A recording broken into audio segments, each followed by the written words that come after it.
Deixa eu ver se está na... Pronto, agora está gravando. Boa noite, todo mundo. Vamos começar, então, só lembrando para quem está chegando, o texto que a gente está estudando é a tese de doutorado, A Clínica do Sintoma e o Sujeito Contemporâneo, da Ondina Maria Rodrigues Machado, da Escola Brasileira de Psicanálise. A gente estudou, a gente está começando pelo iniciozinho mesmo da tese, ali pelo primeiro capítulo 1, A Carne do Sintoma, e a gente avançou até a página 28 no nosso encontro passado. A gente está num subtítulo aqui, né, no capítulo, que é o sintoma em Freud. Ela fala algumas coisas do Lacan também. Aliás, só fazer umas ponderações aqui. Quando a gente propôs estudar essa tese, eu tinha, na ideia era era estudar o capítulo 5º da tese, né? Aí quem viu lá no grupo, eu usei até uma expressão que era muito sincera, né? Eu comecei a ler o capítulo 5 e parecia que a gente estava indo de elevador, muito rápido, assim, né? Ela estava partindo de coisa muito avançada para o tema que eu estava propondo. Aí eu falei, é melhor a gente ir de escada, vamos começar do primeiro capítulo. Só que eu estava olhando aqui, né? Eu já tinha lido a tese, mas quando a gente lê para a gente mesmo é uma coisa, quando a gente lê para falar, né, para fazer um seminário de leitura é outra coisa. E eu acho que tem momentos aqui que ela está indo, né, ela vai indo de, por exemplo, agora ela está em Freud, né? Sintoma em Freud.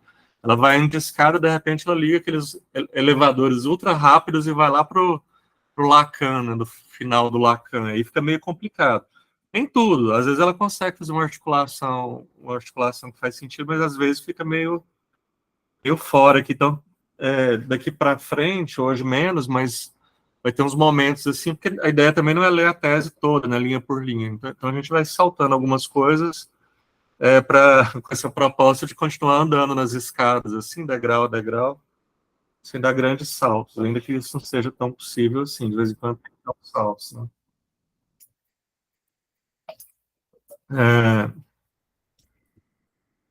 Vou continuar aqui, a gente tinha falado e a gente vai retomando algumas coisas aqui, para quem assistiu a aula anterior, ele faz uma geral aí em Freud, né, da noção de sintoma em Freud, e aí ele faz lá uma leitura do sintoma na histeria, e ele, pegando assim a síntese, né, ele vai dizer que na histeria o sintoma, ele vem no lugar de um desejo recalcado, né? Então,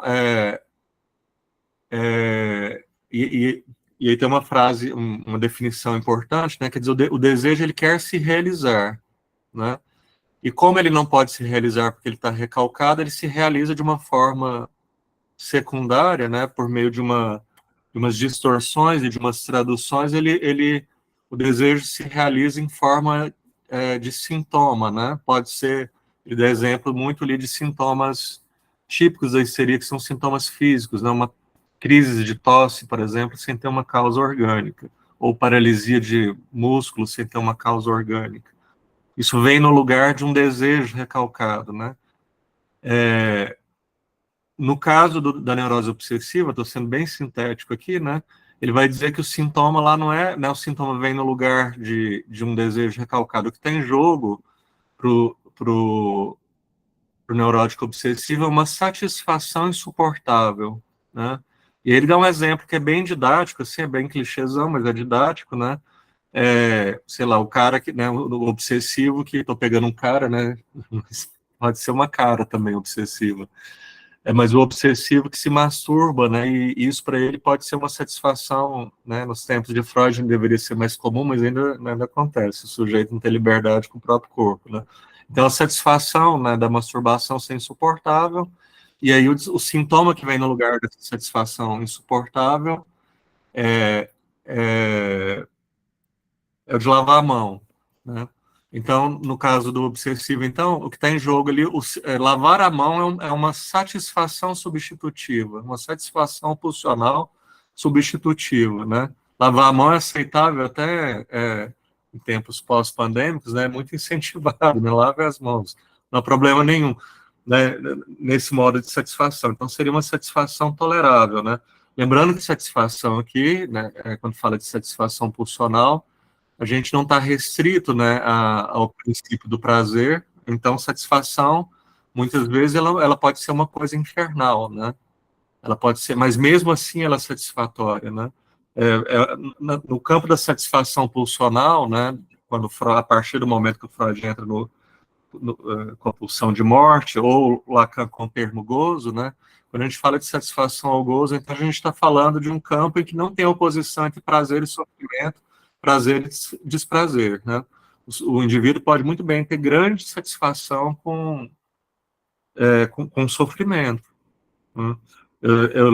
Eu falei desse exemplo, né, que eu gosto muito, lá que tem no caso do Homem dos Lobos, é bom que todo mundo conhece o caso, é que ele cria lá um sintoma, né, ele está andando numa rua e aí ele, a caminho do trabalho, ele faz aquele percurso todo dia, e aí ele passa por uma pedra, e depois, vários quarteirões adiante, ele pensa que a noiva dele vai passar lá mais tarde, que ela pode tropeçar. Então ele volta e retira a pedra. Depois ele anda de novo, ele pensa que é ridículo, né? Ele ter voltado para tirar a pedra. Ele volta e coloca a pedra. E ele entra num circuito que ele fica fazendo isso, né? Ele entra em looping, né? Isso é infernal, mas é um modo de satisfação pulsional, né? Esse é um bom exemplo, né? Ficar lavando a mão também o dia inteiro, né? Passando álcool, né? Às vezes até machucando a mão, quer dizer, tem um sofrimento. Então, satisfação, quando ele fala aqui de satisfação pulsional, ou Lacan fala de gozo, a gente não está falando só de prazer. Bom, aí vamos retomar aí na página 28.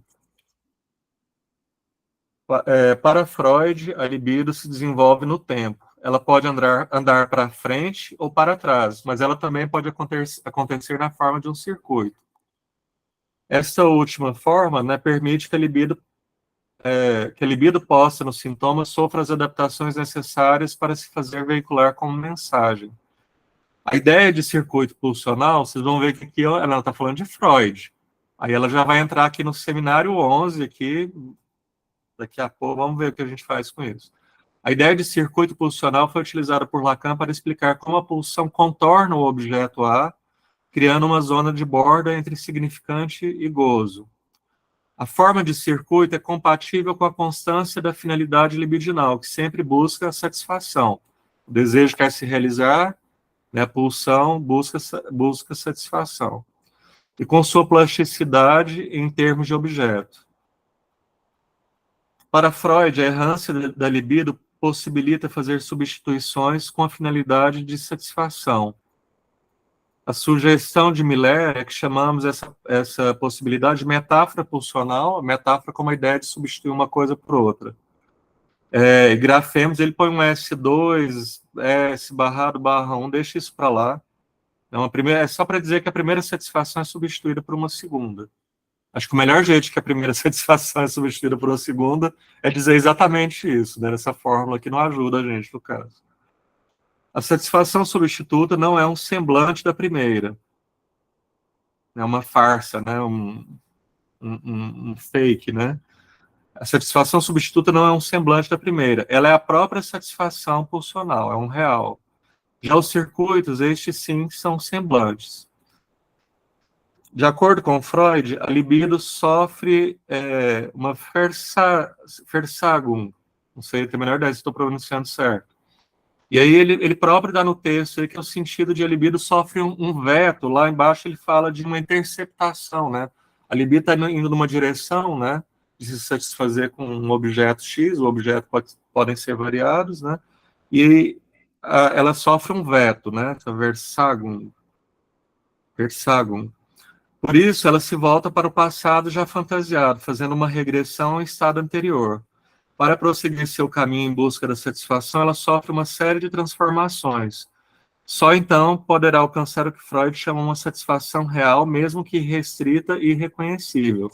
Aliás, uma satisfação que seja insuportável, como a gente já viu, em geral, ela vai se satisfazer, ela vai encontrar uma maneira substitutiva de satisfação, que ela não é um semblante, né, mas às vezes ela é irreconhecível, né? Vamos pegar o exemplo didático, né, lavar a mão, né, fazer uma ligação de lavar a mão com masturbação, né, quer dizer, casos que o Freud atendeu, tem um grande circuito de linguagem ali produzido em análise para se chegar a essa constatação, não é uma constatação automática, né?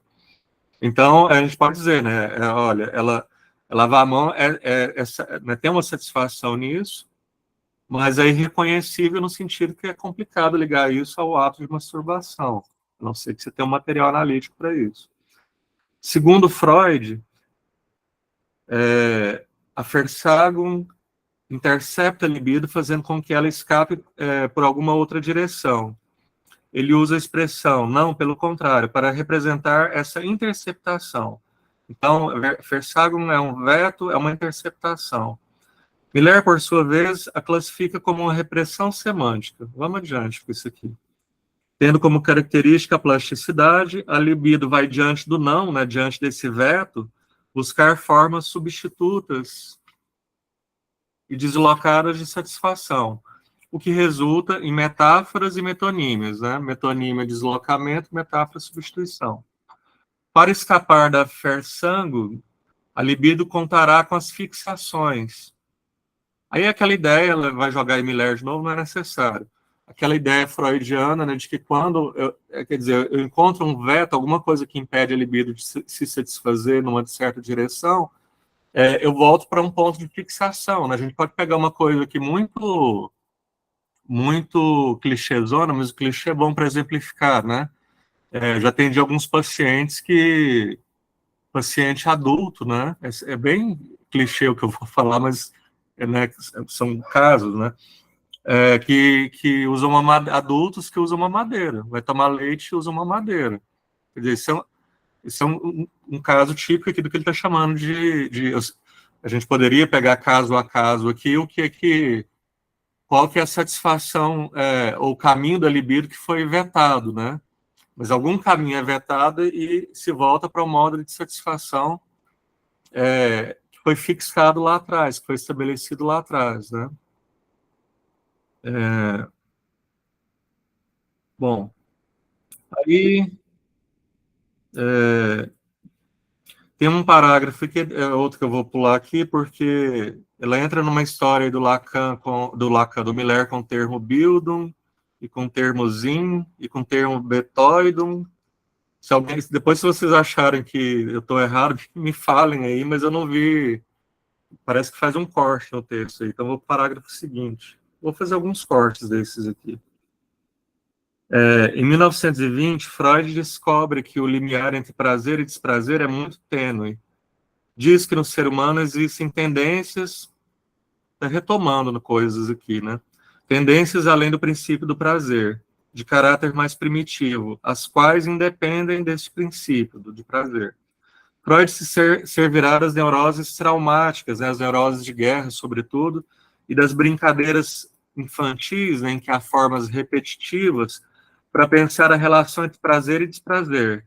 Nelas, ele observa que há um prazer advindo da repetição das situações traumáticas e o liga à satisfação obtida pela pulsão. Um exemplo clássico do Freud são sonhos. Né? Em sonho, os caras que vieram da guerra, né, repetem em sonhos inúmeras vezes cenas que a princípio seriam né, pelo princípio de prazer não se explicaria, porque elas não são. Essa repetição ela não é prazerosa, mas ela satisfaz, né, ela satisfaz pulsionalmente, né? Através do conceito de pulsão de morte, ele aponta para esse caráter paradoxal, característico de uma forma de satisfação pulsional que está para além do prazer, do qual o sujeito não pode abrir mão, tendendo a buscá-lo através da repetição. Esse para-além se caracterizaria por um tipo de satisfação que independe do prazer, e que não se reduz ao prazer, né? Algo que pode, inclusive, situar-se como desprazer. Ou pode ser paradoxal, né? Às vezes pode ser prazer e desprazer ao mesmo tempo. Eu digo que no gozo, né, na satisfação pulsional, prazer e desprazer não é prazer ou desprazer.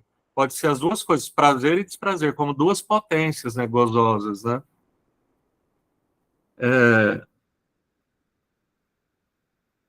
Esse paralelo se caracteriza como um tipo de satisfação que independe do prazer, algo que pode inclusive situar-se como desprazer e até mesmo atentar contra o sujeito. A dualidade pulsional em Freud nos serve para reafirmar que a satisfação está na base do sintoma, não só como ganho secundário, mas principalmente como defesa contra a satisfação advinda da fantasia, de algo da ordem do inconsciente. Não vamos entrar em fantasia agora. Somente por isso ela é resistente à decifração, ou seja, à interpretação pela via do sentido. Então aqui ele está voltando aqui fazendo uma retroação no texto, né? Quando a gente pega lá, Freud, a princípio pega como modelo do sintoma o sintoma histérico. Todo mundo sabe a história, né? A clínica, a psicanálise começa com as histéricas. Então, Freud, a princípio, ele pega no modelo sintomático, o modelo de sintoma é o modelo histérico. A partir de um momento decisivo como esse aqui, que o que está em jogo no sintoma é a satisfação, é como se ele tornasse, né, ele fizesse a leitura específica do sintoma na neurose obsessiva ser o sintoma por excelência, né, quando ele está falando de satisfação. Lá atrás a gente viu o sintoma, o que eu estava dizendo aqui hoje, o sintoma do obsessivo por excelência é uma satisfação substitutiva, né? Então a gente vê que a partir além do princípio de prazer, o que está em jogo aqui, para a neurose como um todo, o sintoma como satisfação. Agora, quando a gente fala isso, né, eu sei que eu bato muito nessa tecla, mas tem que bater, né? Em um dado momento, Freud, né, tem um primeiro momento e um segundo momento, mas a gente não pode descartar a leitura inicial que ele faz, né? Então, a gente não pode perder, né, do horizonte a ideia de que do sintoma também como uma substituição de um desejo recalcado, né? A gente tem que lidar com esses paradoxos da psicanálise o tempo todo aqui, porque a gente vai entendendo como que o autor faz o percurso dele, como que ele faz um certo avanço, mas a gente não precisa descartar, né, aliás, a gente não deve descartar automaticamente a formulação anterior, né? Um exemplo que eu gosto de dar aqui sempre é da primeira tópica e a segunda tópica. A segunda tópica não vem para substituir a primeira. Quando ele está falando da segunda tópica, o tempo todo ele está mobilizando o arsenal teórico, né, os conceitos da primeira tópica. Mas ele está dizendo, né, ele tá apontando, né, nessa ideia, né, de que o sintoma como um todo, né, o sintoma tem algo da ordem da satisfação, então a gente entende, né, como que o paciente, ao mesmo tempo, né, o analisando ao mesmo tempo que ele se queixa de uma coisa, de um sintoma, ele se agarra a esse sintoma, né? Não fosse essa dimensão de satisfação pulsional, bastaria interpretar, assim, seria, né, a clínica seria uma coisa, né, seria um manejo sempre dócil, né? Uma vez que eu interpreto, né, que o paciente vai associando, a gente vai tendo material, vai interpretando, pontuando, intervindo, né? A gente chegaria a uma desmetaforização, né, uma interpretação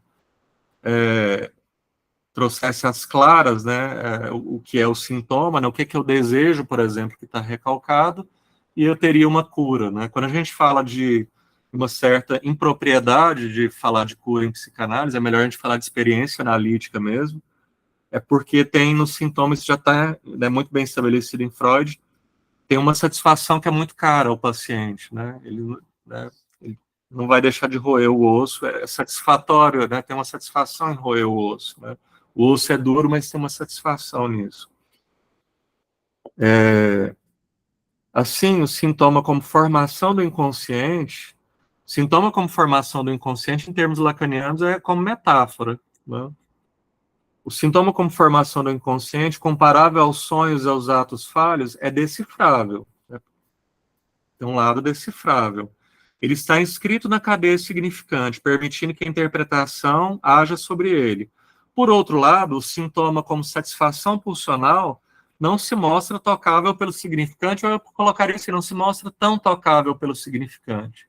Porque que é didático esse racha, essa divisão entre satisfação e significante, mas depois a gente vai ver que não é tão disjunto assim. Mas por hora é isso que a gente tem, né?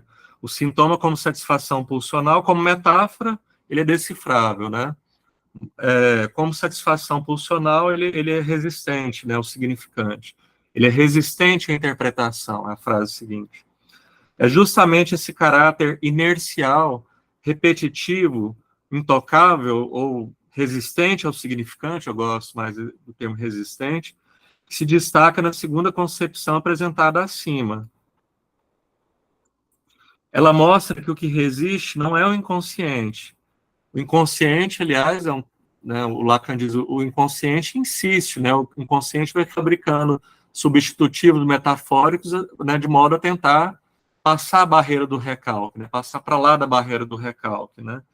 Então, o inconsciente, ele persiste, né, mas tem algo aqui que resiste, né. Ela mostra que o que resiste não é o inconsciente, que está sempre pronto a irromper através da pressão que pesa sobre ele, a abrir seu caminho à consciência, ou uma descarga por meio de alguma ação real. A resistência é própria da estrutura do sintoma, dessa estrutura paradoxal, em parte é uma metáfora interpretável, em parte é satisfação. Então, a resistência é própria da estrutura do sintoma, em função da satisfação obtida por ele. Isso equivale a dizer que Freud reconhecia que, pela palavra, não era possível dar conta inteiramente do sintoma, né? A palavra importante é inteiramente, né? Havia algo da satisfação no sintoma que permanecia inabalável, apesar da interpretação, embora muito do sintoma pudesse ser removido por ela, né? Esse é um ponto porque, né, ele está colocando que eu gosto da ideia de que a satisfação, né, ela é resistente, mas não completamente intocada pelo significante, porque senão nós não teríamos nada para fazer na clínica, né? Mas ele está chamando a atenção para o fato de que não pode ser, se a gente trata o sintoma só como metáfora a ser decifrado, né? Uma metáfora é decifrável, né? Por definição, uma metáfora é algo que vem no lugar de alguma outra coisa, eu posso reconstruir esse caminho de volta. Se a gente ficasse só com essa definição, né, do sintoma como metáfora, a gente não teria como explicar por que muitas vezes há uma compreensão, uma formulação clínica e alguma coisa lá, né, resiste, alguma coisa se repete, né? Quando o Lacan vai pensar na ideia de fim de análise, a gente vai ver isso nessa tese aqui ainda, ele está lá elucubrando umas coisas que vai tocar na ideia se há ou não um fim de análise, ele elabora, né, o sintoma, ele põe um H no sintoma, né?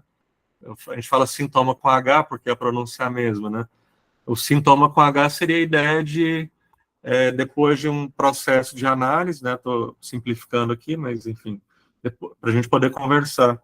Depois de um processo de análise, uma série de outros sintomas, né, que são, de algum modo, tocados, né, pelas intervenções do significante, vários sintomas caem, se alteram, mas ele diz, esse sintoma com H é alguma coisa que permanece lá, inerte, ou um outro jeito de dizer isso, repetitivo, né? Tem alguma coisa que não cai, tem um sintoma que não cai, né? Então a gente vê que as raízes dessa ideia do Lacan, lá pelo seminário 23, com a ideia desse sintoma que ele vai grafar com H, de algum modo a gente tem isso aqui esboçado em Freud, né? Com essa ideia de que o sintoma não é só uma figura de linguagem, né? Algo da ordem metafórica, mas também ele é algo que responde, né, a uma necessidade de satisfação pulsional. Mas tem uma coisa que eu acho interessante, só voltar alguns termos que vão aparecendo até aqui, até fazer uma certa recapitulação da página 29 até aqui, a gente está na 30, da 28 a 30. Algumas palavras que foram aparecendo, que valem a pena a gente recortar, logo depois que a gente fez aí, logo no início, essa diferença entre o sintoma na histeria e o sintoma na neurose obsessiva, apontando para o sintoma na histeria como esse desejo apontando para o desejo insatisfeito e o sintoma na neurose obsessiva para essa satisfação pulsional que sempre é buscada. Tem um ponto interessante, percebam quantas vezes aparecem as palavras ambivalência, dualidade, paradoxo, e essa ideia é curiosa porque tem a ver, pelo menos para mim eu interpreto assim, não à toa que a gente vai falar de metáfora, metonímia, dualidade, ambivalência, com a própria estrutura da linguagem. A estrutura da linguagem, ela certamente não é estável, não é fixa, não é rígida. A linguagem, além dela estar sempre em modificação, ela não está sempre colada o significante no significado, que nos permite, inclusive, destacar um significante e dele extrair várias possibilidades de significado. A própria língua não está estacionada na cultura, tanto que ela está sempre sofrendo modificações, o dicionário vai aumentando e se modificando. Tem uma frasezinha muito simples, né, do Lacan, muito direta no Seminário 4, que ele fala assim: a linguagem sempre erra o alvo. Isso. É claro, é o alvo planejado, né? Eu chego à sessão, né, planejando, eu tenho um ponto meta que eu quero chegar, eu estou aqui para falar disso, né? E no meio do caminho, né, por via da associação, eu pego uma outra trilha e vou parar num lugar, né? Então, e a linguagem errar o alvo é uma boa notícia para a psicanálise, né? Se a gente sempre acertasse o alvo planejado, né, o tratamento analítico seria, né, teria um controle da consciência tal, das forças de resistência tal, que o processo não seria possível, né? E aí que é interessante, uma vez que a linguagem sempre erra o alvo, por mais que haja um esforço de acertar o alvo, há sempre essa ideia de que, se errando o alvo, sobra um resto também. Há algo, então, que acerta, e, inclusive, o próprio Freud vai apontar para uma parte decifrável, mas em Freud a gente já tem que a interpretação não decifra tudo, porque o inconsciente não é absolutamente decifrável. Há algo que se decifra, há algo que é resistente à interpretação, ou seja, que não é decifrável. Essa parte que não é decifrável nos aponta, inclusive, para a própria lógica da linguagem, que a linguagem sempre erra o alvo. E a linguagem sempre errando o alvo nos permite, inclusive, lembrar, pegando Saussure, essa separação possível entre significante e significado. Então, tem algo muito interessante quando a gente aponta que a resistência ela é própria do sintoma, a gente pode dizer também que isso tem a ver com a própria lógica da linguagem, ou seja, não é possível pela palavra dar conta inteiramente do sintoma, porque, na verdade, a palavra não dá conta inteiramente da linguagem, a palavra não dá conta inteiramente de nada, porque não existe esse inteiramente, a linguagem está sempre em construção. Tem um termo em Freud, né, que é importante, porque ele está falando do sintoma como formação do inconsciente, uma outra formação do inconsciente, que é de início a mais privilegiada por Freud, é o sonho. O sonho também é uma formação de linguagem, né? Para Lacan, né, a leitura que o Lacan faz, também está no campo da metáfora, né? O sonho substitui alguma outra coisa na linguagem, né? E o Freud ele antecipa também, de algum modo, a noção, né? Essa noção de que tem algo intraduzível, né? Com o termo umbigo do sonho, né? Quer dizer, o sonho que é uma formação de linguagem também. O Freud diz, né? O sonho é o texto do sonho, então o sonho é a linguagem. Mas tem um umbigo do sonho, né? Tem um ponto não interpretável do sonho, né? Eu posso ficar anos, né? Pensando uma coisa bem louca, né? O sujeito fica ali 3 anos em torno do mesmo sonho, né? Vai ter um certo umbigo, um ponto de opacidade ali que vai continuar ininterpretável, né?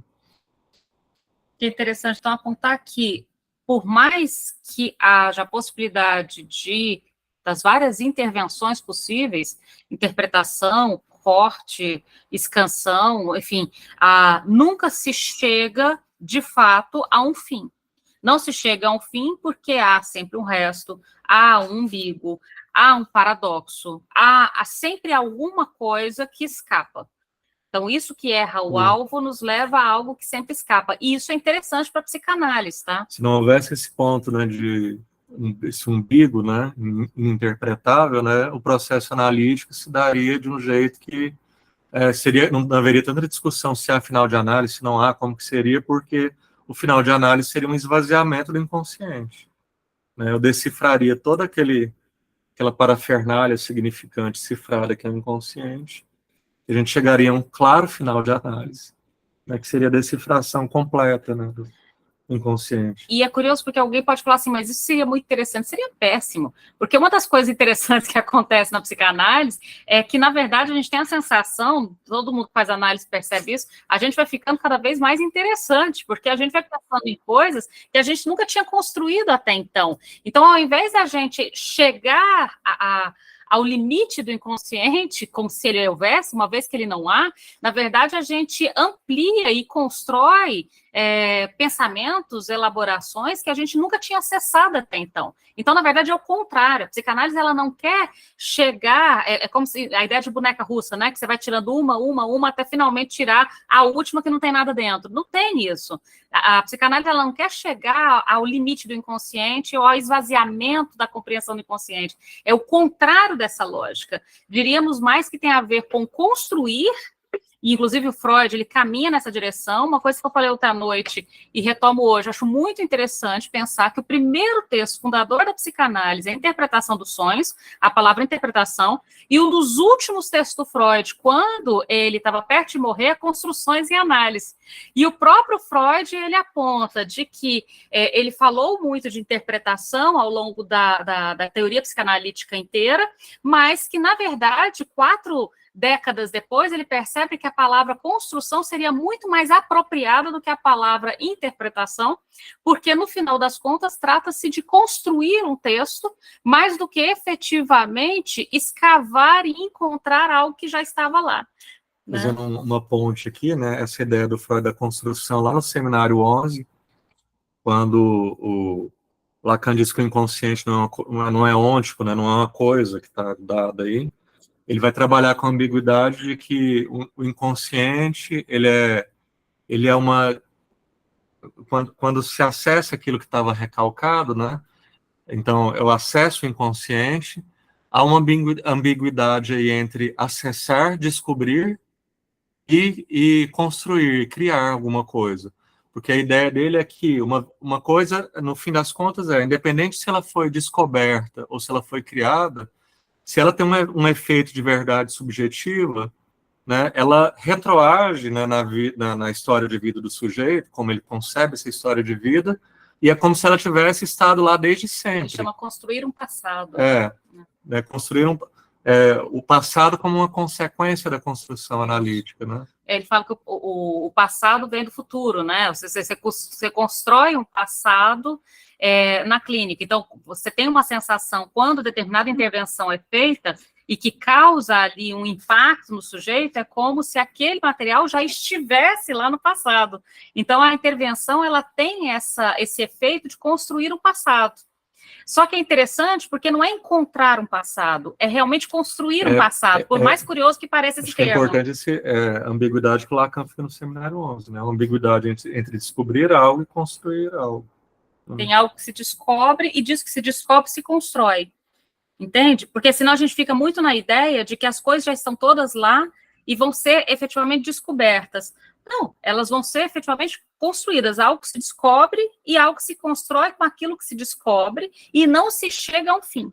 E não se chega efetivamente à construção final, ao esgotamento das possibilidades. Eu penso sinceramente que não há como esgotar essa potencialidade, essa potência subjetiva, ela é inesgotável. Particularmente, eu quero acreditar nisso, tá? Inclusive, a quantidade de livros que são produzidos na cultura nos dá notícias de que ela é inesgotável. Se ela fosse esgotável, acho que 2000 anos de história já teriam cessado tudo que se tem para escrever, por exemplo. Né? Penso que não. Quer voltar para o texto? Sim. Só uma última coisa de voltar para o texto. Tem um livro do Sérgio André, que acho que todo mundo, ou muita gente deve conhecer, né, que é O que Quer uma Mulher. Bem no início, assim, na primeira página, ele fala uma coisa, porque ele vai relembrar um axioma. Eu não entendo muito de Wittgenstein, na minha praia, mas entendo alguma coisa. Mas lá ele evoca um axioma, né, do Wittgenstein, que é assim, né, do que não se pode falar, deve-se calar, né? E aí o Sérgio André aponta, né, que uma posição, né, da psicanálise, né, Freud-lacaniana, é daquilo que não... Se eu não posso falar de alguma coisa, aí é que eu não paro de falar dessa coisa, né?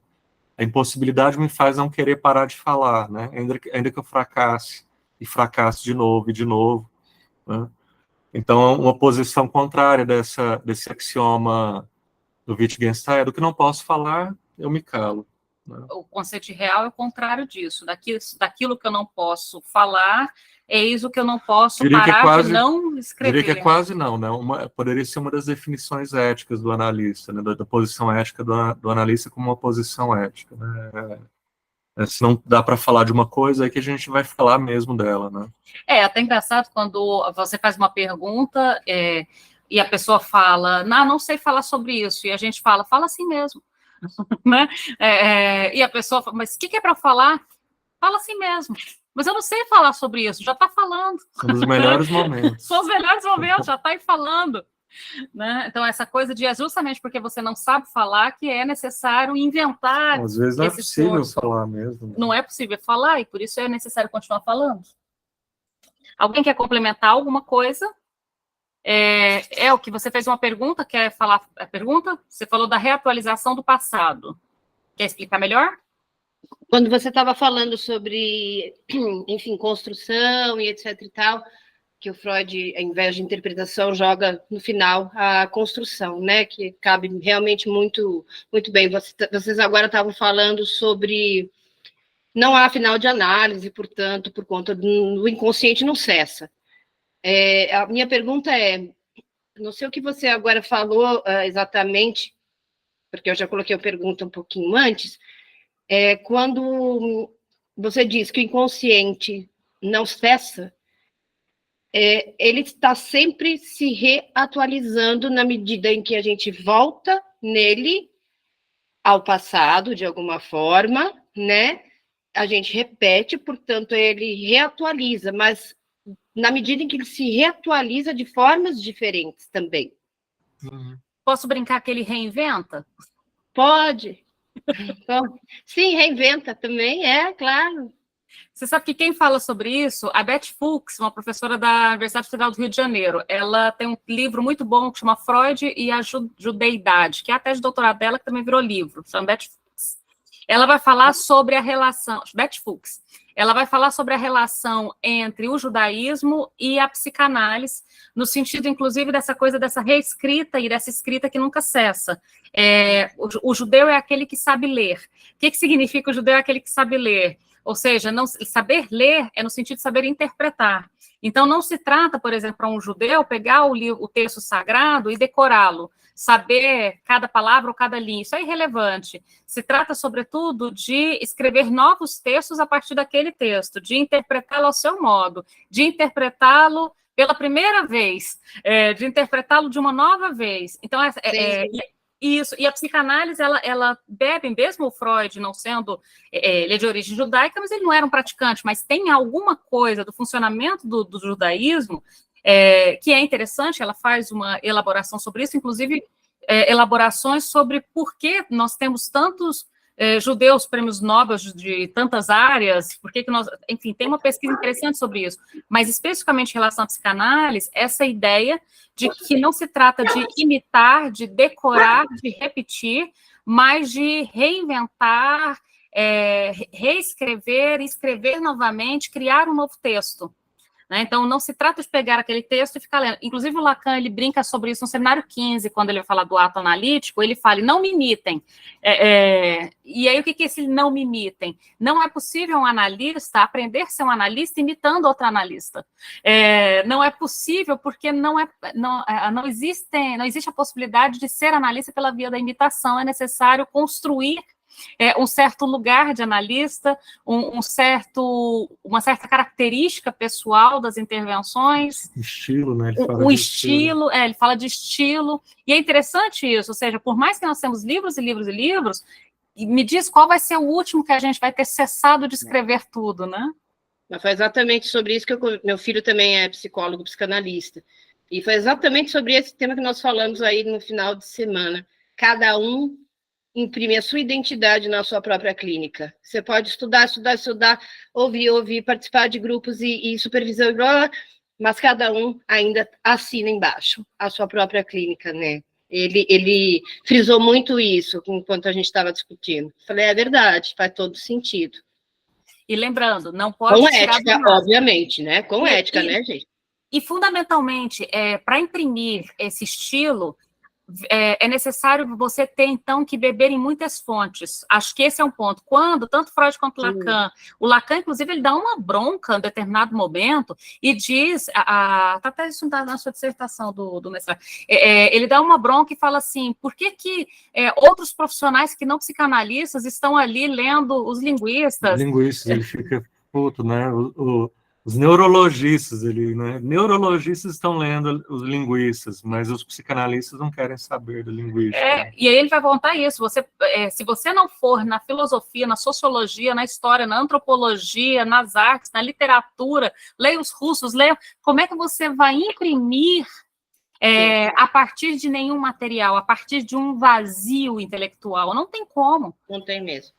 Né? É legal essa ideia. Então, para eu poder ler o texto e escrever o texto, eu não posso só ir a Freud e Lacan, que já não seria pouco. Eu preciso ir a Freud e Lacan com uma base intelectual que vem de outras matrizes também, né? É interessante essa ideia. Inclusive dos linguistas. Né? Alguém gostaria de complementar mais alguma coisa? Obrigada, gente. Nada. Voltar texto? Então, bora. Bom. Então, no fim da página 30, né? Para a psicanálise, satisfação e prazer não são correlatos, gozo e prazer também não são correlatos, o sujeito pode se satisfazer com aquilo que o faz sofrer. É o que demonstra a neurose traumática, a compulsão, a repetição e as brincadeiras infantis. Se eliminarmos o que faz sofrer, eliminamos também o que satisfaz, ou como diz Freud, as formas que os sintomas assumem tornam-se muito valiosas para o eu, porque obtém para este não certas vantagens, mas uma satisfação narcísica sem a qual de outra forma poderia passar. Veja, né? Acho que a gente poderia até aqui, um exercício aqui de ficar mais de clareza, tirar o termo narcísico aí, né? Então, o que o Freud estava dizendo? Só para esclarecer, né? O sintoma é muito valioso para o eu, não porque obtém vantagens para o eu, não se trata de vantagem, de prazer, né? Mas porque produz uma forma de satisfação. Né? Senão o sujeito poderia abrir mão. É curioso isso, né? A satisfação que pode ser, eu posso me satisfazer com algo da ordem do sofrimento, vai ser mais importante, a gente poderia dizer assim, vai ser mais difícil de eu me desagarrar disso do que uma experiência de prazer. Né? Porque prazer, gente, prazer é um negócio assim, que está no campo do regulado, né? Eu não corro muito risco, né? Eu me lembro, eu não sei quem que usa essa metáfora, né? Quando eu descobri, eu conto para vocês, mas tem algum psicanalista que usa a seguinte metáfora, né? Imagina que você está num balanço, né? Eu me lembro na cidade da minha mãe, Silvânia, aqui tinha um colégio dos padres lá, tinha um balanço que dava para o psicanalista não fala do colégio dos padres, não, isso sou eu, né? Um balanço que era possível você soltá-lo e muito distante, né, empurrá-lo com muita força e você passava por cima de uns lagos, assim, o risco de cair era imenso, né? Tem um abismo e uns lagos na frente, é muito bonito. E aí o que esse psicanalista, que eu não estou lembrando, né, quem diz assim, se eu balanço, né, com uma certa contenção, né, eu vou até um certo limite, não é pouco assim, não é muito pouco, porque senão não sinto nada, mas também não chega a dar frio na barriga, né? Isso eu tô no campo do princípio de prazer, né? Quando eu balanço o balanço no limite, passando por cima dos lagos, né, correndo o risco de desabar no abismo, aí eu tô no campo do gozo, né? Eu tô para além do princípio de prazer, né? Porque tem um sofrimento nisso, né? E eu posso contar assim, da minha experiência com o balanço, literalizar e dizer que era muito sofrido e muito bom ficar repetindo o movimento por cima dos lagos, né? Mas eu acho essas metáforas simples dão uma boa noção para a gente, né? Eu sei lá, né? A gente pode pegar uma coisa... eu sei de gente que é viciado em pegar moto, a gente vê isso na estrada, e colocar 180, 200, sei lá que velocidade que esses caras passam, né? Mas assim, digamos que assim, o princípio do prazer é andar, sei lá, até 100 por hora, né? 120, né? Essa dimensão aqui da satisfação pulsional do gozo, que inclui o sofrimento, aí é colocar 280, 300, né? Lembrando que 280, se tiver uma brita na estrada, a moto já sai voando, tá? E terá brita na estrada, eu garanto que terá brita na estrada.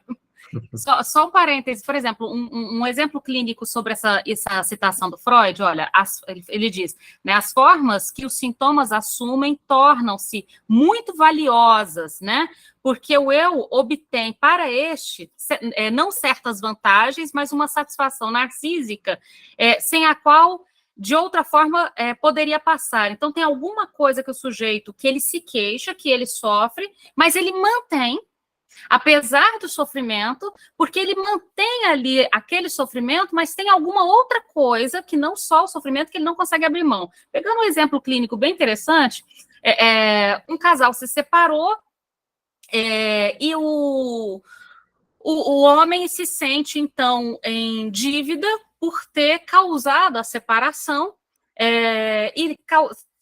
porque na cabeça dele, ele casou para nunca se separar, ele jamais se divorciaria, e ele se sente em dívida de ter causado a separação, mas separou a si mesmo. E aí, o que acontece? Tem que fazer a divisão dos bens. Entra ano e passa ano, ele não tem coragem de andar com o processo da separação dos bens, de tal modo que ele leva enorme prejuízo financeiro com isso, porque a esposa continua, então, na casa e com os bens. Aí ele se queixa para os filhos, de que ele está em desvantagem porque a separação de bens não foi feita, mas ele não avança com o processo de separação de bens para, então, resolver essa desvantagem. Se tivesse um campo da vantagem, né? E aí, estaria resolvido, ele já teria. Já teria. E aí, o que acontece? A interpretação mais simples aí, na verdade, ora, se ele mantém esse prejuízo financeiro, ele pode se manter queixando para os filhos que a mãe leva uma enorme vantagem financeira e ele uma enorme desvantagem financeira e tamponar com isso a culpa que efetivamente ele sente de ter causado a separação que ele prometeu para ele mesmo da infância, que ele, quando se casasse, jamais se separaria. Então, veja, percebem a lógica? E nisso, e estamos falando de um prejuízo financeiro que vai levar milhões e anos. Mas tudo bem, porque desde que se mantenha, no final das contas, uma insatisfação da qual ele se queixa, mas com a qual ele se preserva de sentir a culpa que ele não suporta, porque ela é mais antiga até do que o prejuízo. Metendo o bedelho aí, quer dizer, essa queixa infinita para os filhos, né, pode ser um modo de satisfação substitutiva, né? A queixa infinita para os filhos ocupa exatamente isso, porque então ele se torna uma vítima diante dos filhos. Ou seja, ao invés da esposa se tornar, então, uma espécie de... O prejuízo seria dela? Não, o prejuízo é dele. Então, ele vai falar sobre o prejuízo financeiro que ele tem na separação para tamponar o prejuízo da própria separação. Então, ele se queixar para os filhos para ocultar toda essa estrutura. Percebem a coisa? Então, é o sujeito que se queixa, eu preciso fazer a partilha de bens e não consigo, é por isso que eu estou aqui. E esse é por isso que eu estou aqui, é justamente isso que não vai dar para mexer. Essa repetição é muito interessante. Consegue entender a lógica? O Freud faz uma leitura interessante. Então, há um sintoma do qual eu me queixo, mas do qual também não posso me abandonar. Não posso abandonar. Porque ele traz aí algo do qual eu não conseguiria passar sem. Então, alguma coisa retorna dele do qual eu não posso passar sem. Também ganha o secundário, Lilian. Também ganha o secundário. Aponta nessa direção. O Kafka tem um texto que chama-se Encontro, talvez vocês conheçam, que se chama Médico Rural. Quem faz essa leitura que eu estou fazendo aqui, que eu vou contar para vocês, agora eu lembro, é o Zizek. Ele faz uma leitura que é o seguinte: no conto Médico Rural, né, tem um médico, ele atende no campo, né, ele é rural. Então ele vai atender um caso eu não me lembro os detalhes do ponto, tá? Mas né, numa fazenda, um lugar, ele vai atender um caso, o que importa é isso aqui, isso eu me lembro bem, né, como está no texto, né? Tem um paciente, um cara que ele vai tomar por paciente, que está sofrendo com uma coisa que o médico, no conto, descreve assim, o cara tira a camisa e mostra para ele, está aqui assim no corpo, né, no tronco, na base do tronco, ele diz assim: era uma ferida, um negócio tão purulento, um negócio tão feio, assim, que a imagem que o médico queria para explicar, ele fala, não tem uma imagem melhor, era uma flor de carne, né? Um negócio horripilante, né? Uma flor de carne, né? E aí, mas o médico chega, o médico vai tentando tratar aquilo, ele chega à seguinte conclusão, na medida que ele tentava extrair essa flor de carne, eu tentava curar essa flor de carne, o sujeito, como um todo, começava a padecer, começava a definhar. Quando a flor de carne, ele, né, parava de tratar a flor de carne, essa flor de carne, coisa kafkiana, né? Ela estava florescendo, né? Estava ali na sua pujança, o sujeito sofria, sentia muita dor, mas o estado de saúde dele no conjunto era melhor, ele ficava mais vitalizado, né? Então o médico chega à conclusão que ele não poderia simplesmente arrancar essa flor de carne, né? É um negócio que dói, mas ao mesmo tempo o sujeito tem uma dificuldade enorme de prescindir disso, né? O Zizek propõe isso como uma leitura desse paradoxo sintomático, né? Seria né, o sintoma seria nossas flores de carne, né? Bom, há um desequilíbrio na forma de obter satisfação, e o sujeito passa a querer o que fazia sofrer, o que lhe era insuportável. Por mais que se argumente a favor do bem-estar, da falta de sofrimento, isso não interessa porque não traz satisfação. Então, nunca vai ser uma coisa do campo da didática, né? Por isso que essas campanhas, né, contra a droga, por exemplo, elas são muito... Não sei, não tenho nenhuma ideia melhor de campanha contra as drogas, mas elas são muito ineficazes, né? Porque elas tentam argumentar, né? Elas tentam fazer uma fala em nome do bem-estar, né? E a experiência que alguém tem com... Eu estou falando de droga, estou falando de cigarro, né? Estou falando desde das toleráveis pela lei até das mais proibidas, né? Não é uma simples questão, né, argumentativa, né? Não é uma questão pedagógica, né?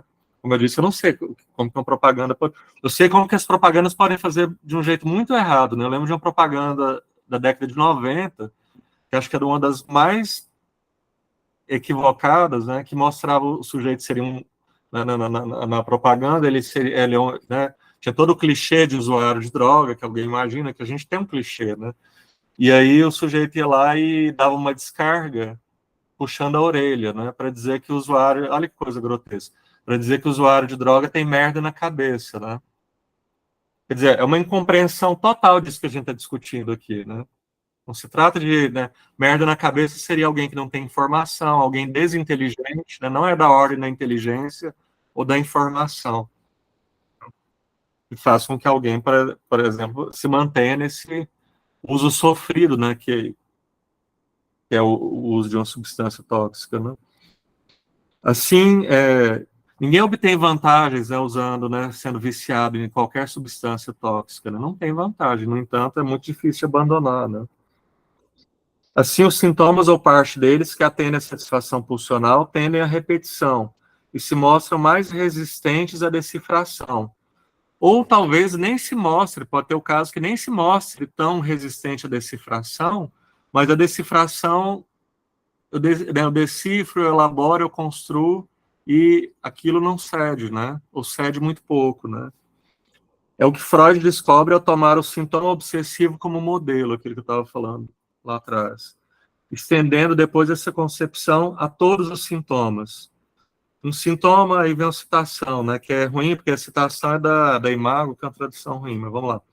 O sintoma é um sinal e um substituto de uma satisfação pulsional que permaneceu em estado jacente, subjacente, né?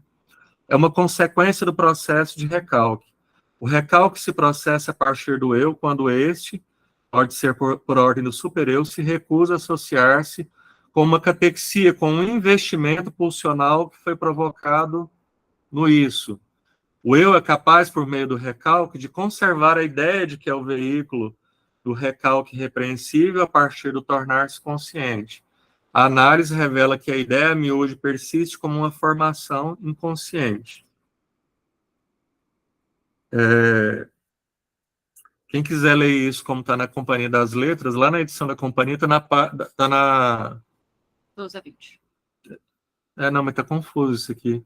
Coloquei 12 e 20, não pode estar na 12 e na 20, né? Esquece. Não sei que anotação é essa que eu fiz. Freud chega à conclusão de que toda satisfação obtida pelo sintoma é pulsional.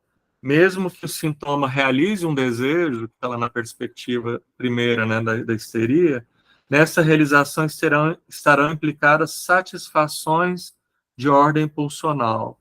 Então, mesmo que o sintoma realize, expresse um desejo, tem uma satisfação de ordem pulsional. A gente vai ver num dado momento, quando não tiver tão dividido, né, que o Lacan não faz uma divisão tão rígida entre linguagem, são muitos momentos da teoria, quando ele não faz uma divisão tão rígida, né, ele começa a pensar numa satisfação no campo simbólico, né, uma satisfação no campo da linguagem também, né. Mas isso é uma outra coisa, né. A gente vai chegar lá.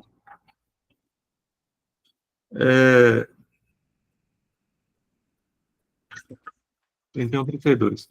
A busca da satisfação pulsional está implicada em qualquer sintoma, e Freud a compara à satisfação sexual.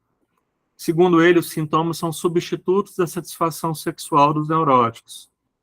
A vida sexual do neurótico são os sintomas, né? Fico pensando quando o Freud começa a falar disso, o escândalo, né?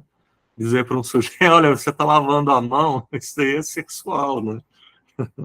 Isso é lavação de mão sem fim. Os neuróticos obtêm do sintoma, lembrando que isso é uma coisa, o Lacan no seminário 20, ele começa, é bem no começo do seminário, ele fala para as pessoas assim, é uma maneira meio grosseira de falar disso que a gente está falando, mas é engraçado também, né? Ele fala assim, eu poderia agora, nesse momento, estar trepando, mas eu estou aqui falando com vocês, né? Os neuróticos obtêm do sintoma uma satisfação que é a mesma que deveriam obter com a relação sexual. Mais ainda, ele diz que os neuróticos se satisfazem mais com seus sintomas do que com a relação com outro sexo. Agora, isso aqui é escandaloso, né? Essa ideia é enfatizada por Miller no texto A Teoria do Parceiro, quando mostra que o parceiro do sujeito é o seu sintoma e não o seu cônjuge. Só que depois, né, a gente vai entrar nisso em algum momento, né? O Miller vai pensar, ele cria um termo que é o parceiro sintoma, né? Que pode ser um sintoma que não tem a ver com o parceiro ali, né, do parceiro amoroso, mas pode ter a ver muito, né, com o parceiro amoroso, né? Mas então, a ideia enfatizada por Miller é que ele mostra que o parceiro do sujeito, né, é mais o seu sintoma do que o cônjuge, né? Já que o sintoma, do sintoma o sujeito obtém gozo.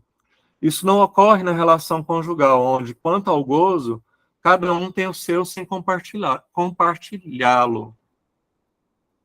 Brodsky, Gabriela Brodsky, né, psicanalista, ela é argentina? Acho que é, né? Nota como os parceiros falam disso. Com frequência, eles se queixam de terem sido preteridos em prol do sintoma. Ou seja, o outro está mais interessado no sintoma que nele, né? O parceiro fica esquecido porque é um outro parceiro mais eficiente em proporcionar satisfação ao gozo. Agora, vão ter os casos que, né, o termo é parceiro e sintoma, né? O parceiro se torna o sintoma, né? E esses casos são casos que às vezes são uma história de casamento infernal, né? Para quem olha de fora e pergunta, né? Como que esses dois estão juntos, né? Eles estão juntos justamente por aquilo que você está achando que é insuportável, né? Na histeria, o sujeito padece do corpo, né? Mais do corpo, né? O sintoma típico histérico de conversão, né? Ao passo que na obsessão ele padece de pensamentos. Esse padecer denuncia uma satisfação e faz com que o sujeito se dedique a ela, né? Seria a satisfação. O que o faz sofrer lhe propicia mais gozo e satisfação do que o parceiro sexual. Nessa perspectiva, é natural que Freud não seja muito otimista em relação ao sintoma e declare haver nele um caráter incurável. Você vai falar? Só lembrar uma coisa, quando ela coloca aí que na histeria o sujeito padece do corpo e na obsessão padece pensamentos, cuidado para vocês não colocarem isso como uma regra, como se o obsessivo não padecesse do corpo e como se na histeria não padecesse do pensamento. Eu achei curioso porque também é contraditório com o próprio texto, né? Porque naquilo que ela coloca como exemplo por excelência, né, da satisfação Do do obsessivo com o sintoma, ela fala de lavar as mãos, né? Porque a obsessão é pensamento, mas a compulsão é ato, né? E a estrutura é o obsessivo compulsivo, né? Então, algumas coisas importantes para lembrar. Primeiro, a base de toda neurose está a histeria, então significa que toda neurose, seja histérica, seja obsessiva, o corpo está em jogo, né? O corpo, obviamente, está em jogo. A histeria, ela aponta para o corpo como, digamos, um manancial privilegiado de adoecimento, né? E porque na neurose obsessiva isso acompanha regularmente por um pensamento, por isso que o Wesley apontou essa coisa de pensamento e corpo, não significa que o corpo não é o manancial preferido aonde a gente vai encontrar os sintomas do obsessivo também. Então, não é por essa diferença entre corpo e pensamento que a gente distingue neurose obsessiva e histeria. Cuidado, porque por essa via é onde se tem uma enorme dificuldade de diferenciar as duas. O problema dessa frase é que ela isola a obsessão, né? Ela isola a obsessão. Isso fora que vocês sabem, né? Alguém com estrutura histérica pode ter sintomas tipicamente obsessivos e vice-versa, né? Tem uns obsessivos aí, ou obsessivos que de vez em quando paralisam metade do músculo do braço, umas coisas esquisitas assim, né? Peraí, seria onde eu parei? Incurável, né? Reconhecemos que muito do sintoma desaparece em função do trabalho analítico. E aí, por isso que eu lá atrás eu chamei a atenção quando ela fala que o sintoma não é de modo nenhum, né, tocado, né, satisfação pulsional, né, do sintoma não é afetado de nenhum jeito pelas interpretações, pelas construções de análise. Quer dizer, tem uma resistência a isso, né? Mas não é totalmente intocado pela linguagem, senão a gente não teria o que fazer, né? Reconhecemos que muito do sintoma desaparece em função do trabalho analítico, mas reconhecemos também o fato de haver algo no sintoma que não cessa de obter satisfação. No que pode ceder, ele cede. No que não pode, o sujeito deve mudar sua posição em relação a ele. Isto é, deve saber servir-se dele. Quando ela fala disso aqui, ela está... Eu não sei nem o que ela vai falar a seguir aqui. Ela está... A coisa que eu falei do sintoma com H, que o Lacan elabora mais à frente, né? É engraçado que ela usa uma frase que é uma frase que está no Lacan lá na frente, né? Que é assim, o Lacan vai... o Lacan barra Miller, né, faz uma divisão que é assim, o sintoma, quando escrito sem o H, seria esse interpretável, ou esse, né, que tem algo da satisfação pulsional, mas que se afeta pela linguagem e se modifica. E o sintoma com H, né, seria, que ele vai abordar sobretudo no seminário 23, seria um sintoma que ele permanece absolutamente intocado pelas intervenções analíticas. E aí uma coisa que tem muita discussão em cima disso, né, do que se trata quando o Lacan fala, já que eu não posso, né, modificar o sintoma, não posso extingui-lo, né, eu tenho que saber me servir do sintoma. A gente não vai entrar nisso agora, mas é uma discussão complexa, né? O que seria saber servir-se de um sintoma do qual eu não posso me livrar ou modificar, enfim. Eu apontei essa diferença aí, o saber servir do sintoma como uma possibilidade de resultado, que não é de fácil. Mas eu apontei essa diferença, essa dificuldade de diferenciar histeria e neurose obsessiva. Eu lembrei de você, Manu, que está com a câmera desligada. Ontem eu e a Manu, a gente estava aqui na árdua tarefa de uma possível histeria masculina ou uma neurose obsessiva com vários traços histéricos. E passamos aí algum tempo nesse debate, né, Manu? Justamente porque se a gente vai para a lógica só dessa questão do corpo e pensamento, a gente vai numa direção. Se a gente pensa em relação à questão do desejo insatisfeito ou a questão pulsional, nos acrescenta alguma coisa. Então, tem alguma coisa que a gente precisa pegar na ordem do discurso, do modo em que as ideias são articuladas, o afeto que se é colocado nesse discurso. E você é muito honesto, os casos clássicos, até a gente consegue diferenciar rapidamente histeria e neurose obsessiva, mas vamos combinar que dependendo do quanto a pessoa está ali mergulhando nos seus sintomas, a coisa vai se tornando bem complicada. Por isso que eu acho, né, todos os casos clínicos do Freud, né, que a gente vai ler, a gente aprende bastante, é um negócio para ler, reler, né, porque a gente vai vendo coisa nova ali. Ao contrário dos textos de psicologia comportamental, que são sempre iguais, de psicanálise você volta nele, é sempre diferente. Mas é um caso muito interessante para a gente aprender sobre a clínica da contemporaneidade é quando a gente vê o Freud no caso do Homem dos Lobos, né? Porque o Freud fica completamente desorientado. Ele olha para ele vê, num dado momento ele está convencido de que é um tipo de neurose, no outro momento outra neurose, outro tipo, depois perversão, depois psicose. Tem tudo lá no Homem dos Lobos, né? E olha a clínica hoje em dia, né? O que aparece na clínica para gente tem muito Homem dos Lobos, né? Na clínica, né? Esses híbridos assim que você tenta localizar ali o que é mais fundamental da estrutura, né? O que causa mais prejuízo, né? Para poder obter uma orientação de como que você vai, né, você vai dar o segmento do tratamento, mas a gente tem que ficar mais do que nunca, essa coisa do sintoma, né, do diagnóstico nunca foi uma coisa absoluta, né, a gente sabe disso, mas mais do que nunca a gente tem que desconfiar do diagnóstico e lembrar sempre, né, tá sempre ali como pano de fundo a ideia de que isso é uma hipótese diagnóstica, né? É uma hipótese. O diagnóstico é sempre uma hipótese, né? E até lembrando, já passo para você, Luzia, lembrando também que outro erro comum é sempre associar a ideia da histeria à mulher e a ideia da neurose obsessiva ao homem.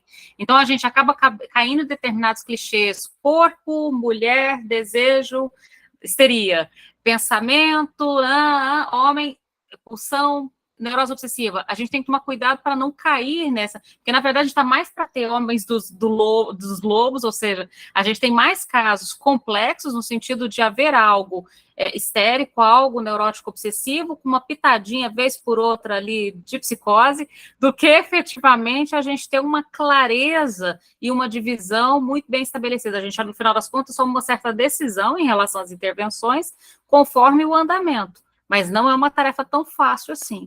Oi, Luzia, tudo bem? Joia, porque eu queria comentar, eu estou vendo vocês falando aí, e eu fico pensando, assim, alguns casos que eu atendi recentemente, um caso mais específico, mas do quanto que talvez o sintoma, ele também pode surgir para tamponar um real, que também tem a ver com a insatisfação e tudo ali da teoria, né? Mas falando especificamente do caso, é de um homem que ele desenvolve, né, adoecimento renal, falência renal, e aí ele começa a esconder de todas as pessoas, assim, ele conta para pessoas muito próximas esconde a hemodiálise, assim, mesmo que faça 3 vezes por semana, que tem várias questões que acontecem no corpo, mas ele começa uma busca de esconder, de usar sua camisa com manga longa. E quando eu vou tentando entender por que isso, né, ele vai associando com a culpa de não ter se alimentado bem, ao ponto de ter causado a falência renal, e essa culpa que é difícil admitir ela para os outros e se ver no olhar dos outros, né, e esse órgão. E aí, à medida que eu vou tentando entender, tá, mas será que esse sintoma ele surgiu com adoecimento ou ele já existia de outras formas antes? Que é isso que a gente fala, né, de o sintoma, às vezes, ele já ter outras formas antes disso. E aí eu vou pensando que ele vai ter na negação do próprio corpo, na medida em que ele sabe que era pré-diabético, que já tinha vários fatores e que não se preocupava com a alimentação. Então, já tinha uma certa negação do corpo, que era algo sintomático aí. E aí, quando ele adoece, a negação do corpo vai para outro nível, que é a negação do físico do corpo, né, do externo. Eu vou negar para os outros que eu não tenho esse órgão, né? Assim, então, eu vou negar que eu não neguei esse órgão, assim, vai ficando cada vez mais confuso, mas continua com o mesmo sintoma, que é a negação, talvez, de algum real do próprio corpo, real do limite do corpo. Não sei se confuso. E essa leitura que você faz, ela é muito interessante, porque olha como vai puxando lá para trás, né? Qual o momento inaugural que esse sujeito decidiu, qual a relação traumática com este corpo, em que em algum momento fez com que esse sujeito, de algum modo, silenciasse, tamponasse, ignorasse este corpo. Então, esse corpo, ele gritou pela diabetes, ele gritou pela questão renal, e provavelmente é anterior à diabetes, é anterior sei lá quando, mas parece que há um encontro traumático com esse corpo, e aí concordo com você com esse real, se é do encontro da diferença sexual, se é com o encontro do próprio adoecimento, a possibilidade de um corpo que adoece e potencialmente morre, se é diante daquela pergunta, lembra quando lá no segundo despertar sexual, na pré-adolescência, adolescência, a pergunta do obsessivo, né, sou vivo ou morto, ou a pergunta que aponta para a histeria, né, sou homem ou sou mulher, ou seja, que pergunta é essa e em que ponto houve uma pergunta que não podendo ser respondida ou não suportando ser respondida, para-se de tentar responder.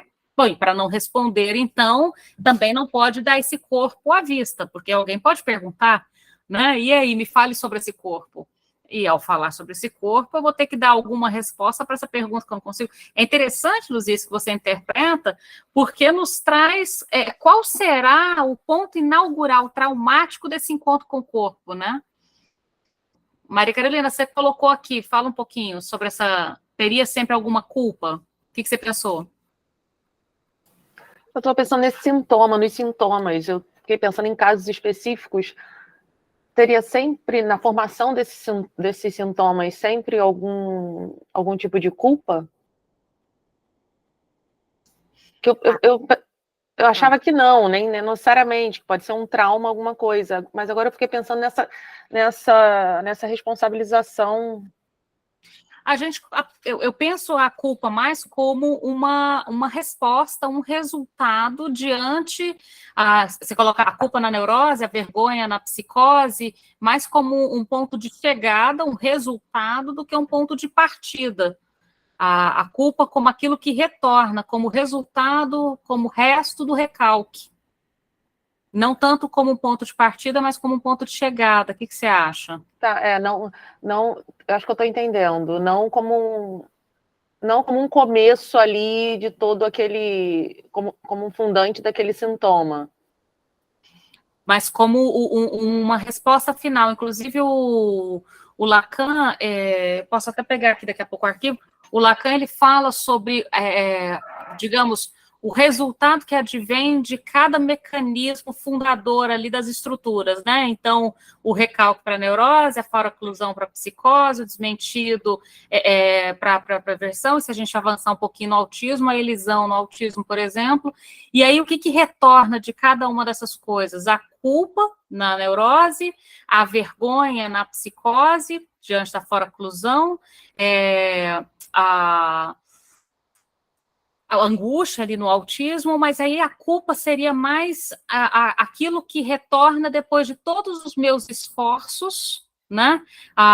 Diante desse desejo proibido, diante desse esforço de satisfação, diante do sintoma que explicita haver algo de ordem inconsciente.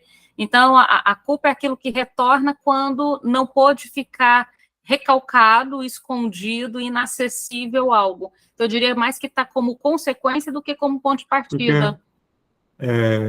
O Freud até fala, né, em alguns momentos, por exemplo, no Mal-Estar na Civilização, né, porque quando você pensa nele lá na causação, você está pensando num registro inconsciente, né? O Freud chega a falar de uma culpa inconsciente. Ele fala, olha, isso é um paradoxo, né? Uma culpa inconsciente. Eu sou culpa, né?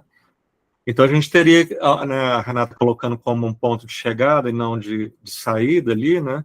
A gente teria, não sei responder, mas eu acho que tem uma complicaçãozinha só quando a gente pensa isso, se a culpa poderia a gente colocar em outro lugar que não um ponto de chegada. O que eu dou conta de elaborar também é o campo do que a Renata está dizendo. Mas ele chega a falar de uma, né, daria matéria para pesquisa isso, né? Ele chega a falar de uma culpa inconsciente. Do que ele está falando quando ele está falando de uma culpa inconsciente? Né? Porque aí, quando o termo em si, culpa inconsciente, que ele admite que é paradoxal, né? É uma situação assim, eu sou culpado, mas eu não sei de quê, né? Um negócio paradoxal. Mas ele fala disso, né? E acho que a gente deveria pesquisar aí. Daria para fazer até tese sobre isso, eu acho, mas a gente pode fazer uma pesquisa mais modesta, né? Aonde que ele fala isso? Um dos lugares que ele fala disso é no Mal-Estar na Civilização. Tá. Ele fala de culpa inconsciente lá.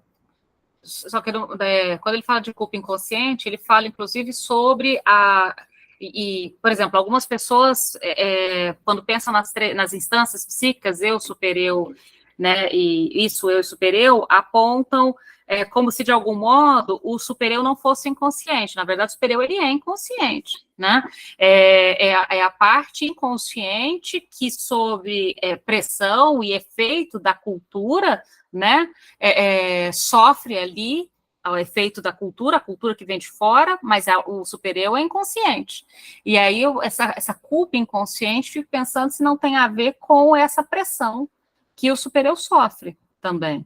Mas ele faz.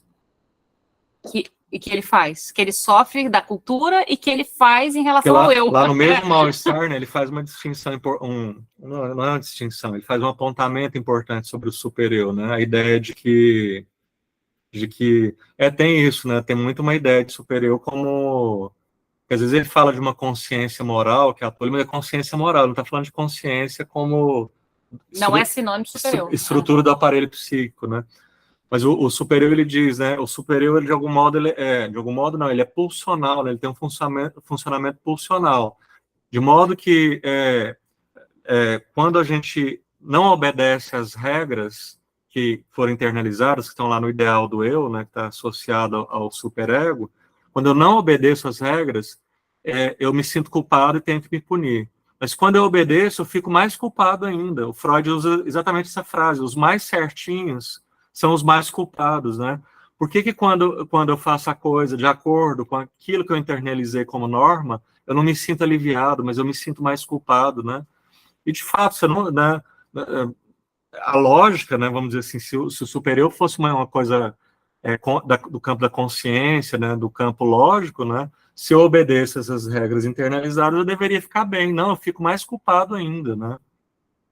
E aí, Luzia, Luzia, abre a câmera de novo. Voltando para o que você tinha falado desse seu paciente, é interessante a gente pensar, porque o que ele está negando não é a doença, não é o rim que faliu ou a diabetes, é o corpo. Então, tem um encontro traumático com o corpo que vale a pena investigar, e eu acho que esse negócio é antigo pra caramba, tá? Que vale a pena investigar, porque esse corpo não começou a ser negligenciado ou leva a vergonha e culpa agora, depois da hemodiálise 3 vezes por semana. Inclusive, esconder hemodiálise 3 vezes por semana é difícil pra caramba, hein? Vamos combinar que como é que ele some 3 vezes por semana durante 4 horas por dia, né? E passa mal e tudo mais, mas enfim. Mas é interessante porque, ou seja, tem algum encontro traumático com esse corpo e o que ele está tentando esconder não é a hemodiálise. É alguma coisa deste corpo que se explicita, né, com a hemodiálise. Eu me lembro uma vez, na verdade, eu vou dar até um exemplo pessoal. Eu fiquei grávida muito cedo, fui mãe com 19 anos, né? E aí eu nunca tinha me dado conta, eu não tenho nenhuma foto minha grávida, tá? Nenhuma, nada, zero, necas, nenhuma. E aí, uma vez a gente estava na papelaria, você lembra, lá na tributária, estava na papelaria, e aí tinha uma criança com a mãe, e eu tenho 1,5 metro de altura, tá, gente? E eu estava na papelaria, e uma criança com uma mãe, uma criança de 6 anos. Mamãe, olha que bonitinha a menininha grávida. Menina, daquele dia eu não tiro uma foto grávida.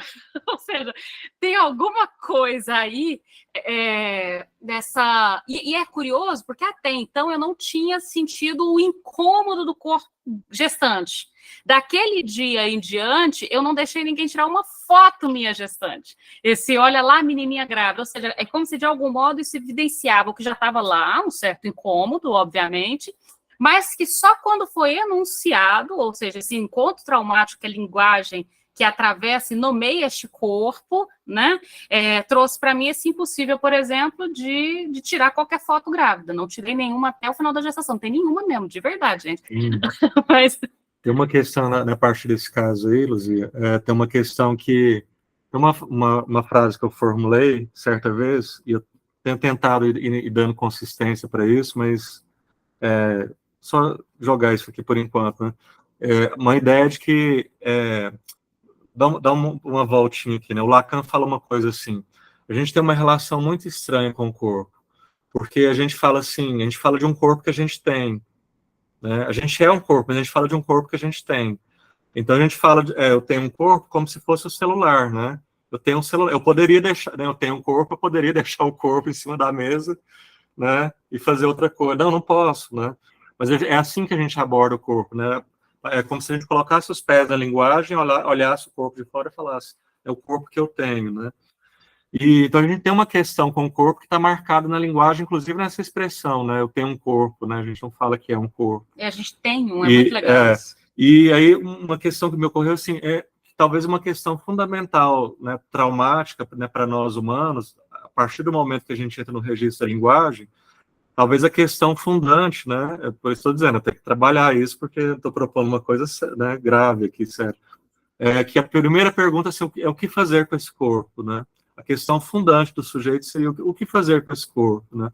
O paciente da Luzia parece que ele resolveu ocultar, né? Ocultação de corpo, Só né? que o Não de cadáver, de corpo vivo. Não, né? então, vai levar o cadáver, porque a ocultação de corpo levou a diabetes, a função renal, ou seja, a ocultação desse corpo. Tem um livro que a gente começou a escrever há 200 mil anos atrás e está aqui no computador, na gaveta, que é justamente o título é esse, o que fazer com este corpo? E é justamente essa coisa dos vários adoecimentos que tem o corpo como eixo central dele, né? Esse o que fazer com este corpo é muito interessante, esse eu tenho este corpo, ou seja, o corpo ele é aquilo que se nomeia, que se inscreve pela via da linguagem, mas também se inscreve pela via do adoecimento, por exemplo, a diabetes, se inscreve pela via... Então, é bem interessante isso, né? Achei sua leitura excelente, Luzia, e digo que é bem anterior a essa diabetes e essa questão renal. Tem um encontro traumático com este corpo, em que o que fazer com este corpo não está dando boas notícias para este rapaz, né? Ele não está encontrando boas coisas para o que fazer com este corpo. Dá pra gente. Tem uns 6 minutinhos. Quer ir mais um pouquinho? Aqui, vamos voltar para o texto aqui na 33. Aqui acho que tem um momento que ela dá um desses saltos malucos, quer ver? Desse ponto de vista, o sintoma é sempre uma solução, né? Ou como satisfação substitutiva, ou como expressão de um desejo, né? O sintoma é sempre uma solução, e por isso é tão difícil fazer com que desapareça. Ele é uma solução para o desejo, recalcado, para que ele se expresse, para a pulsão, para a relação sexual, né? Para que haja satisfação pulsional, sexual. O sintoma é resistente porque algo se resolve nele. Para Freud, o que se resolve é o conflito psíquico. Para Lacan, o que se resolve é o enigma sobre o desejo do outro. Aí que ela dá um saltão aqui enorme, assim. É o que está no gráfico do desejo, né? O que o outro quer de mim. Sim. Cheboy. Como veremos mais adiante, né? Vamos esperar lá. E ela vai chegar no gráfico do desejo, inclusive, também. De todo modo, para ambos, há um bônus pulsional, né? Para Freud ou para Lacan tem um bônus pulsional. Conforme dissemos no começo desse capítulo, utilizaremos o caso Dora e o caso do Homem dos Ratos para examinar as duas concepções de sintoma que aparecem em Freud, que foram expostas, né, até aqui. Freud viu Dora pela primeira vez com 16 anos. Era uma adolescente, né? Ela sofria de... Sabe-se lá qual era a concepção de adolescência em Viena. Em Viena, um século atrás. Mas só um parênteses, quando fala que o Freud não atendeu crianças e adolescentes atendeu Dora, jovem, adolescentes. Ele vai atender ela com 18, né? Mas ele se depara pela primeira vez aos 16. Ela sofria de tosse e rouquidão. Indicou-lhe então tratamento analítico, que não foi adotado. A crise desapareceu espontaneamente. Tornou a vê-la aos 18 anos, quando apresentava desânimo e uma alteração de caráter que, segundo ele, tinham se tornado os principais traços de sua doença. A relação difícil com a mãe e uma atitude hostil para com o pai. Dora procurava evitar os contatos sociais e, ocasionalmente, ocupava-se em ouvir conferências para mulheres e alguns estudos mais sérios. A segunda busca por tratamento foi ocasionada por uma carta em que Dora se despedia do mundo e por uma perda de consciência após discutir com o pai. Nessa segunda visita, Freud observa: trata-se de uma pequena histérica, com os mais comuns de todos os sintomas somáticos e psíquicos, dispneia, tosse nervosa, afonia e possivelmente enxaquecas, junto com depressão, insociabilidade histérica e um tédio vital, que é algo que aparecia muito nos pacientes do Freud, E nos adolescentes. que provavelmente, nos adolescentes de hoje, um tédio vital que provavelmente não era muito levado a sério. O Freud fala de uma paciente que se queixava de tédio vital, que ela não é uma paciente, na verdade, é uma pessoa que ele conhecia que se queixava disso, e ela morre, né, Ela morre de tédio vital. de tédio vital, desse desenlace com a vida, né? É nesse período que Dora relata a cena do lago, quando o Sr. K lhe faz uma proposta amorosa. Ofendida, Dora pede ao pai que corte relações com o Sr. K. O pai se recusa, né, a cortar as relações com o Sr. K. E Dora passa a se contrapor a ele, acusando-o de ter relações extraconjugais com a Sra. K e de usá-la como moeda de troca com o Sr. K, de modo que este seja indulgente para com essas relações. Né? É bom que é um caso que todo mundo já leu, né? Como se ele estivesse dando a Dora, né, em troca das relações escusas, né, que ele mantinha com a... Inclusive, ela coloca o jogo aí. Veja, se o Sr. K me fez uma proposta sexual, a recusa do meu pai coloca, então, esse jogo sexual com outra mulher, que não eu, a esposa do Sr. K, né? Então, você percebe que tem um jogo aí que... como que a Sra. K entra na história? Porque quem fez a proposta sexual foi o Sr. K. A Dora dirige a sua demanda ao pai, né? Diante da proposta sexual do Sr. K, eu quero que você... rompa com o Sr. K. A Sra. K não tinha entrado no jogo ainda. Sim. Quando que a Sra. K entra no jogo? Quando o pai recusa a demanda da filha, demanda de amor. E é interessante a gente apontar o que é essa demanda, o que a Dora espera do pai. Se você me ama, você me protege. Se você não me protege, não rompe com o Sr. K, é porque você ama outra mulher. Então, perceba que a outra mulher, ela entra justamente diante da recusa do pai. Né? Por isso ela entra no jogo. Uma recusa factual, uma suposta recusa, né? A gente sabe no modelo freudiano do complexo de Édipo que a filha que é de um pai é um filho, né? É um impossível, né? Mas aqui ela interpreta como recusa, sim, né?